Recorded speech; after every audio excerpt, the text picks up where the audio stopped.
Hello and welcome back to this episode of Get Good at Business Highlights. So excited today to have with us Marc Mawhinney. He is an amazing coach and an amazing expert and business owner. We're so excited to dive in and learn from him today. But before we get into that, I am your host, Taylor Proctor. I'm your business coach here to help you get good at business so you can get back into the heart of why you got into business in the first place.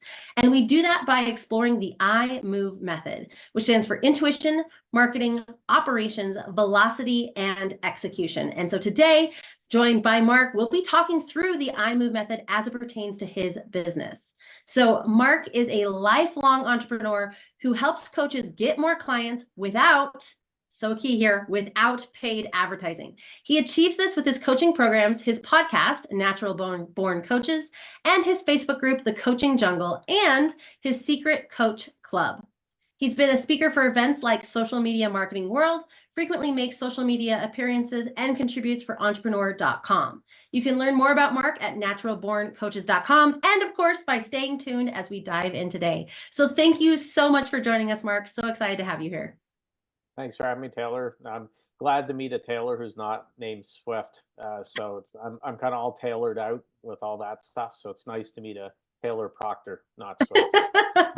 Well, thank you. And I actually have a fun story about that. My husband actually went on a date with Taylor Swift years and years and years ago. And I always joke that he ended up with the better Taylor version. Okay. Well, after we're done, just let me know which song she wrote about him. I don't know which one he's in. So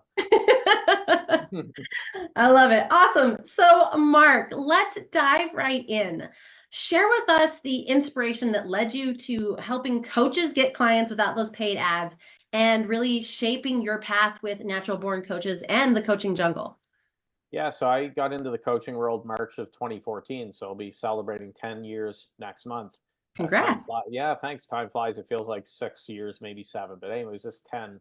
And before that, I spent about 10 years in real estate, building up a real estate business here in Canada, right out of university, and build it up to be quite large. And then everything came crashing down.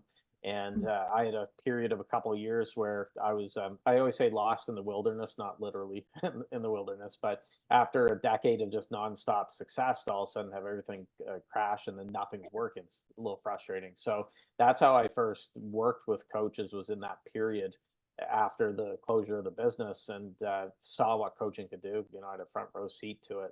So I was ready to get back into business, get going. And in early 2014, I thought, what a better business to be in. I've seen what it can do, and I love entrepreneurs and coaching and all that stuff. So that's the Cliff's Notes version of how I got started. That's amazing. And 10 years of helping coaches, so incredible. Yes, yeah, it's been a lot of fun. So the reason I like helping coaches is there's a ripple effect. So if you help a coach and then that coach is helping hundreds of clients or thousands of clients or even more, then it can be a pretty big ripple effect. So for me, that's motivating. Yeah, it's huge impact. So let's talk about intuition. I think in coaching and in business world, intuition isn't talked about that much, but it still plays a key role. So how has intuition shaped the vision for your business? It's funny because I pride myself. I say I'm not a woo-woo guy, but then when I think about it, intuition is a part of what I do every day.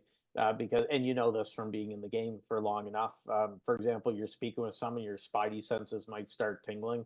This person I don't think is going to be the right client, the right fit, for example, or if someone's full of it, which there are a few people full of it in the online space, maybe 5 or 10, maybe Just a 15. few.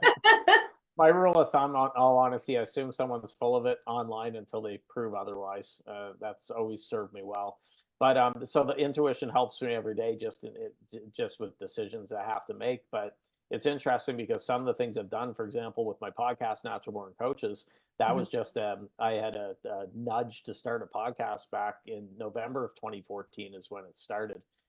And that was, I guess you could say, intuition. I had never started a podcast before and hadn't listened to a ton of them. I'd listened to a little bit when I was mowing the lawn or whatever.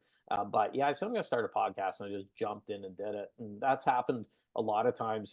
Daily emails. I've been doing daily emails to my list since 2016.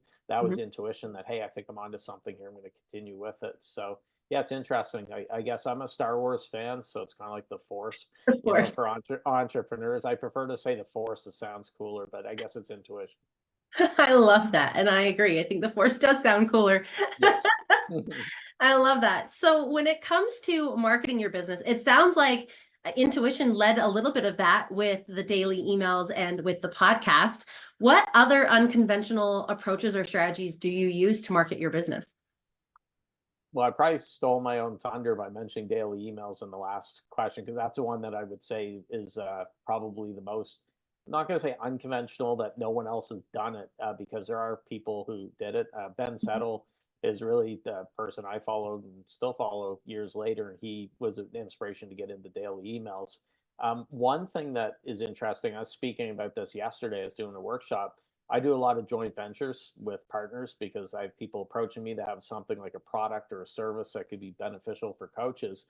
But I Sure. do my JVs much different than other people. So most joint ventures, it's, hey, Taylor, I've got XYZ program. Can you promote it to your audience? I'll pay you 25% or 50% or whatever commission for each of them.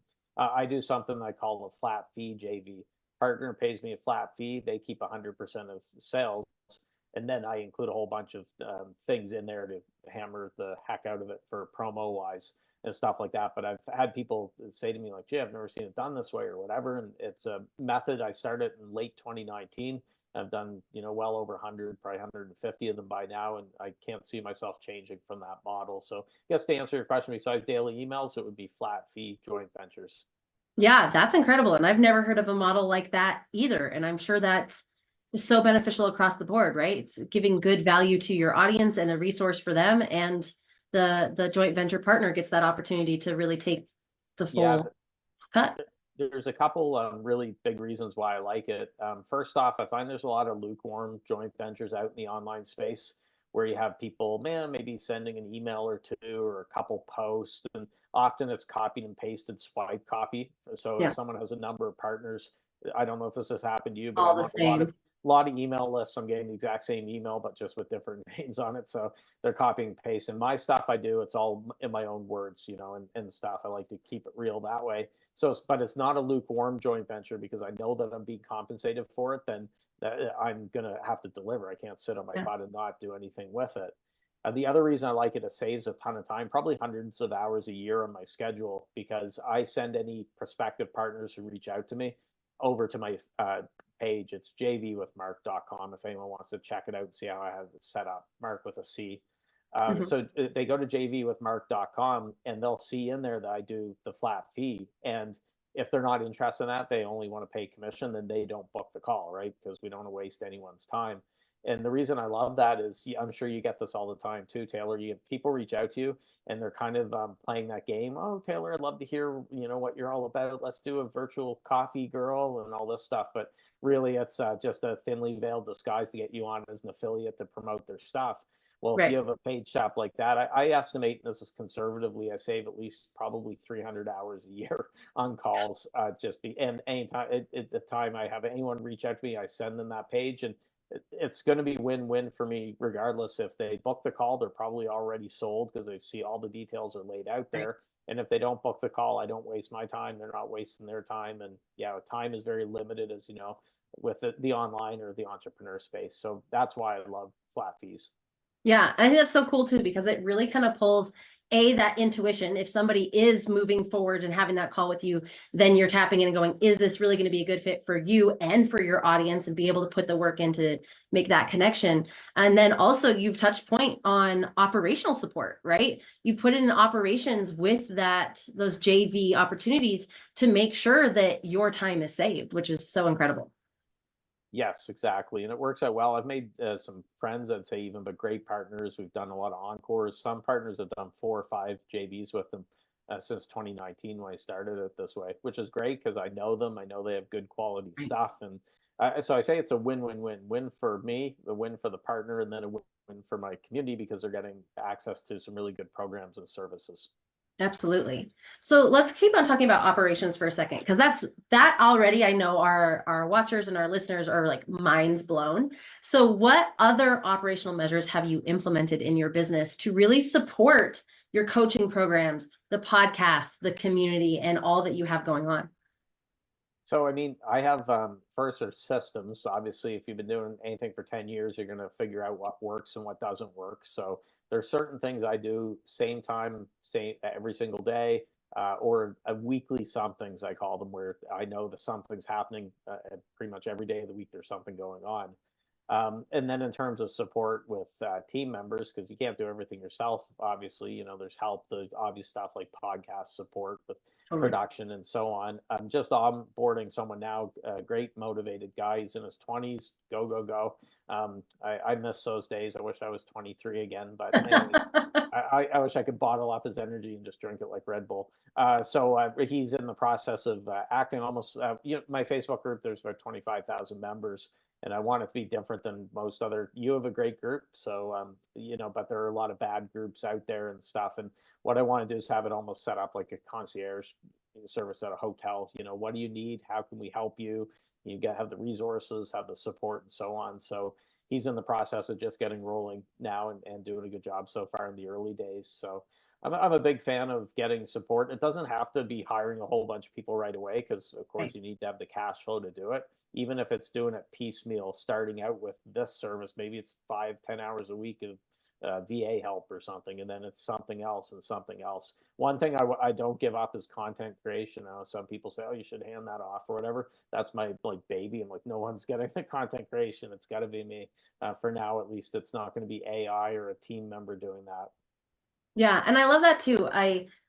We talked about this in a couple of other interviews, and even in the group here, I did a live where we were talking about how I believe personally that 2024 is the year of the personal brand, because there's been so much about AI and automation and doing all of these things. And I think that those, to the untrained individual and untrained business owner, they're putting those instead of their marketing, instead of being a complement to support their marketing. And so I think the personal brand and creating that content yourself is a huge component for 2024, and as any business at any point in time, truly, because that helps build that connection, shows your expertise, and really supports that community and that opportunity for them to get to know you.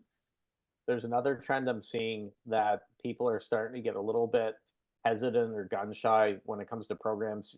We've all seen the gurus selling the programs. They have excellent marketing and stuff like that. Then you get in, and obviously there's no access to the guru, but you're put on these calls with hundreds of people, and there might be like one hot seat, and there's no support, or maybe they have a rookie coach that they bring in to do something with. And it just, I feel like people want a little bit more contact and support that way. So that's one thing I'm trying to do with mine, is have that contact. I don't feel just out left in the woods to wander around. And I'm running some group programs. I got a call every Thursday, so tomorrow with one where I'm doing very high touch. There's myself and 5 coaches in that one, so I can keep an eye on it. So I do feel like now people, you've probably noticed this too, they've been burned by bad programs, bad coaches the last few years, and their backs are up a little bit. And I feel like it's when you're dating someone who's had a string of bad relationships, and you have to kind of bring them through that, hey, this is a new relationship. I'm not going to do that to you. It's the same way. It's like, oh yeah, I hired a coach, a year ago, and that was crap. And I did one a few years ago, same thing. So yeah, it's there's some things to get through, but the good news is the good coaches, good entrepreneurs that can get results, they're going to rise like cream rising to the top. 100%. And I can only agree even so much more, because I feel like those one-on-one touch points and our clients and our audiences feeling supported, feeling seen, feeling taken care of is a huge part that is missing with those larger gurus. So I love that you set that up. The other thing I'm seeing too is I join programs, from time to time. I always want to learn, but I see some people feel the need to dump everything into a program, thinking, okay, well, I'll justify the price of it by just throwing everything but the kitchen sink in there. And I'm not a big fan of that. I'm more for something that's easier to follow, just as long as it's getting results. So I have to fight that temptation with my programs, not to dump too much in, and remember, okay, I want people to actually implement what they're learning, and not to be drowned out with 50 hours of materials every week to go through. They don't have the time for it. So that's a challenge for coaches, because they do want to put more and more into their programs. But you need implementation time. Yeah. Right.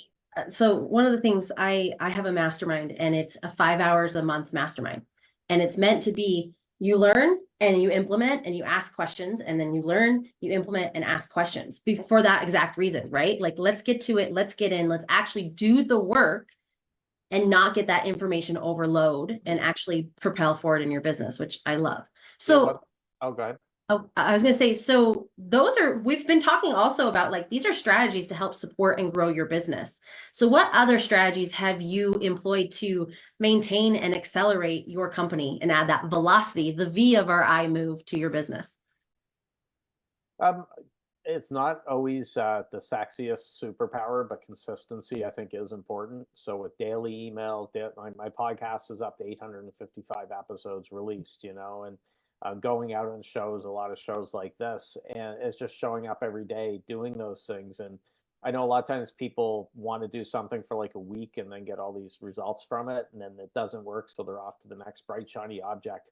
And I'm really big on doing those daily things, just getting into a groove. It's like brushing your teeth with it. So that's been probably, like I said, my superpower has been consistency. Just, and it doesn't mean that I never stop doing something, but I give it enough of a runway to see if, okay, do I like this? Does it work? So, for example, I did a year of Alexa flash briefings. Do you remember those? Yeah. Uh-huh. Yeah, I did 300 and some of those, 1 minute each or whatever. Just wasn't feeling it. It really wasn't given the kind of ROI for the time I was investing. So I killed it off. You can't be afraid to kill off a sacred cow. I had a solo podcast in addition to Natural Born Coaches. Anyone who does podcasts knows that a solo podcast with just you doing the content is a lot more work than a interview based show. So Natural Born Coaches, it's a mix. I do some solo ones in there, but for the most part, it's interview based, and I love it because the guest is shouldering the load too with the conversations going back and forth, as opposed to the time spent preparing for a solo podcast. So I cut off the solo show after a year. I said, okay, I'm good with just my efforts with Natural Born Coaches and so on. So Yeah. yeah, I love that. Taking the pruning shears and figuring out what you've grown and what needs to stay and what needs to move to make room for something else. So good. yeah. So the questions I always have my clients ask themselves whenever they're deciding on something to do is, one, do you enjoy doing it? Because if you don't enjoy doing it, you're not going to stick with it, Right. or at And the least not. energy behind it is lackluster. Yeah, you Of don't want to course. be rolled out of bed with a pit in your stomach and just, oh God. So they have to enjoy doing it. And then obviously it has to get results. So the example I always use is, it could be my favorite thing in the world to stick my head out of my window and yell at passersby like, hire me, hire me, hire me. And, it could be the most fun. I get giddy thinking about it, but chances are that's not giving the results. Or there might be one or two crazy people that hire me that way. Who knows? That's kind of a crazy example, but you have to enjoy it. It has to get results, obviously. And you also have to, in the online space, this happens a lot, not follow the crowds just because they're saying you've got to do something. So you saw this with Clubhouse back in early 2021. Everyone's like, Yes. you got to be in Clubhouse. I said, no, it's just not my thing. I checked it out once. I'm like, nah, I don't really like it. And it's not for me. And it's, for the most part, dead now. Same thing with Threads, this last summer. I just never even opened the threads. I said, no, I don't want to get into it. I get enough social media. So I'm really big on focusing on three pillars. That's the three main places that you're reaching your people. And you can do other things, but primarily those three. And for me, it's podcasting. So that's my show. And then doing interviews like this and other shows. It's community. So mine, it's a Facebook group, the Coaching Jungle, but someone else's community could be elsewhere. And then it's email marketing, but specifically daily emails. So if I'm doing those three things, doesn't mean I'm not doing other things. I'm on LinkedIn and Instagram and all that, but I focus 90% on those. If I'm doing those, I know that I'm good. I love that. So speaking of doing the things that you know and focusing on big things, what is the next big initiative that you're focusing on in your business? Um, well, I'm not an affiliate for this. I don't get any commissions, but I read a great book called 10x is easier than 2x. Have you Heard seen good that one? things about it. Yeah. Yeah, Dan Sullivan and Benjamin Hardy, and I read it, finished the hard copy a few weeks ago, bought the audio book on Audible to let it sink in, and now I'm going back through the hard copy and implementing things. I bought their other books. I got a few others, Right. like Who Not How and stuff like that. So, oh, I literally have that right here. we didn't plan this, guys. Yeah, that's freaky. There we go. Did you have, what's the other one? The gap and the gain or whatever? Is that Yeah, I don't have that one, but I have several on my list. Essentially, if it's a Dan Sullivan, you know it's yeah. going to be good and helpful. Yeah, very smart guy. So that book, I'm now looking through my business because anyone who's read it knows that he talks about 2X is a type of people, which probably are most on a lot of entrepreneurs that are motivated, but they're grinding and they're looking to make more sales, more business, but doing the same things and just doing more of it. Well, you run into that wall where there's only so much time, right? And Right. 10X is letting go of stuff that doesn't excite you, stuff that maybe doesn't work as well, and really honing in on the profitable things that you enjoy. So I'm looking to 10X my business. And it's interesting because when I compare those two books, of course, there's that book, and then there's a 10X rule by Grant Cardone, No. which I've read a lot over the years. And what I realize now looking at the two of them, the issue I have with the Grant Cardone book is he views 10X differently, where it's you got to do 10X work. 10X a post, 10X a tweets, 10X, and like that. Whereas Dan Sullivan's more about doing less but making more impact and more money at the end of the day. And I tend to gravitate towards that more. Not that there isn't good stuff in Grant Cardone's book, but I think that that's just a recipe for burnout, basically. Yeah. Well, and I feel like the key difference there too is one is breadth 10x and the other is depth, right? And both are fine, but it's really how it connects to you as a business owner. So good. Love that. And thank you for the book recommendations. Yeah, there we go. Awesome. So speaking of recommendations and content, you have something, your Secret Coach Club and newsletter. Tell us a little bit about that and what you have for our listeners that's free regarding that. Yeah, so Secret Coach Club, I mean, there's more to it than just a newsletter, but that's a big focus of it. I've been doing it since 2017, monthly newsletter. And it's not just recycled social media posts or emails or anything like that. It's all unique content. And I'm writing to the subscriber as if they are a client of mine. I'm taking them behind the curtains. It's hence the secret part, showing them what works, what doesn't work, and so on. And that's something that every month we focus on a different topic I'm writing on. No contributions. It's just me writing it. It's been a lot of fun doing it. So that's a paid membership. People pay $9.97 a year, so it's $1,000 with it. But for any of your people watching, listening to this now or so, you can get a free issue of it. And you can get it by going to naturalborncoaches.com. And the issue that you can get today by going over there is 3 questions that coaches have to answer if they want to be successful. And so I felt that was a good issue to use for this because it's an important one to, if you can't answer those 3 questions, it can be very difficult to be successful. If you're only answering one, maybe 1.5, 2 of them, you want to answer all 3. So naturalborncoaches.com. Beautiful. Thank you. And thank you so much, Marc. This has been incredibly insightful, delightful, and we all appreciate your candor in sharing how you are using iMove across your business. So thank you so much for joining us today. Thanks for having me. Yeah. And for those of you watching and listening, stay tuned. We will have more Get Good at Business highlights in the future. But in the meantime, remember that you can get good at business, and we'll see you around.